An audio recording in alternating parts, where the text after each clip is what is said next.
most of us lower our standards. Why? Because who you spend time with, my friends, is who you become. Quality of your life is the quality of where you live emotionally. Like, we all have a home. Angry people find a way to get angry, even if their life doesn't have anything to be angry about. We can always find it. Sad people find a way to be sad. Caring people find a way to care for other people. So one thing you got to identify is, where are you living? What's your home? What's your habit? And then the way to change it is, when I was homeless, literally on my own, just getting started, I didn't have the internet, but I decided I had to go to a library and I had to feed my mind. And I always tell people the first stage is, weeds grow automatically. One of my teachers taught me, he said, every day stand guard at the door of your mind and feed it something good. Because if your worst enemy puts sugar in your coffee here, you're fine. If your best friend by accident trying to help you puts some strychnine, you're dead. So if you feed your mind every day, 30 minutes a day of reading something, hearing something. Second, you got to strengthen your body. And the reason, Pierce, is fear is physical, right? So is stagnation, so is numbness, so is sadness, so is rage. And when you go in and change your body by an intense workout or a run or even an intense walk and the blood's flowing through you, science has shown it instantly changes your biochemistry. And now your mind and body are working together. Third thing, all these people did in common, if you watch, they found a mission bigger than themselves. Yeah. Something that they wanted to aspire to that was worth more than their pain. And then the fourth thing is, you got to find a role model. You heard it with Nick. Almost everybody finds a role model that makes it real. Yep. When you get a role model, it becomes real to you if you get a plan, you get a goal plan, and you take massive action. And the last step, number 5, there's always somebody worse off than you are. I don't care what you've done. So if you can go help somebody worse off, it puts your life in perspective. And it also reminds you, life's not about me, it's about we. I always tell people, the secret to a great life, the secret to living, is giving. And when you realize there's something in you still to give, even if you lost your legs, even if you've been through a horrific financial situation, your life can improve, but more importantly, you'll have a meaningful life because your life will contribute to other people. Decide to develop the habit right now, the habit of focusing on what's right in your world instead of what's wrong. The habit of focusing on what you do have instead of what you don't have in a situation. And as basic as that is, and as well as you know it, you've got to make it a habit, because those habits form the chain of your ultimate character, of who you become and how you end up living your life. We've got to condition ourselves, because if we don't, we'll go back to the automatic state that most people live in today's society.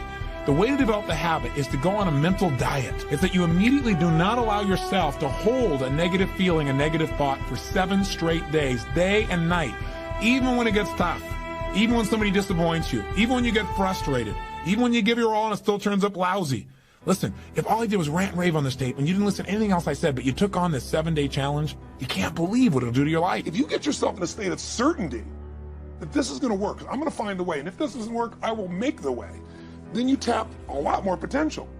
And when you're certain in your potential, you take massive action. When you take massive action, you really believe in something, you get great results. When you get great results, your brain goes, see, I told you I was a stud. People tell me all the time, oh, I'm skeptical or I'm pessimistic. I said, no, you're gutless. It takes no guts, it takes no courage to be a pessimist, to say it's not going to work, to try to find out what's wrong. What's wrong is always available. It's always what's right. So I'm not into positive thinking, but I am into intelligence. And intelligence says, see it as it is, don't make it worse than it is. The only way it gets better is if you can see it as it is. Don't make it worse than it is. Don't try to make it so it's impossible to change. That's not true. It's not true at all. The second mandate, I think, to changing anything in your life, to leading your life, is once you see it as it is, not worse than it is, then you got to see it better than it is. Because that's the thing that's missing from most relationships. There's no vision. I mean, without a vision, people what? Perish. And when a relationship has no vision for greater than where they are, that relationship is going downhill, if not destroyed.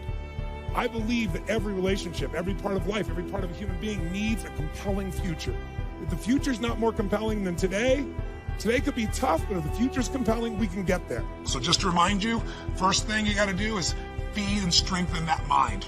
Read, listen, feed the mind, take control of that focus, stand guard at what other people are saying, focus on what it is you're here to give, what you can control, what you can make happen. Number 2, feed and strengthen that body.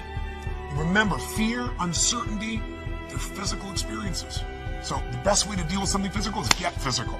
Change that body. Go lift some weights. Go for that run. Do something that's going to get you in that state. But get that hour of power going, that 15 minutes to thrive, if you're familiar with that, to train your body and mind to be strong again. Number 3, make sure you put yourself in that position where you find a role model that's going to inspire you and show you that way. Maybe it's a contrasting role model. You think your life's so tough? Find somebody with tougher who's really turned it around.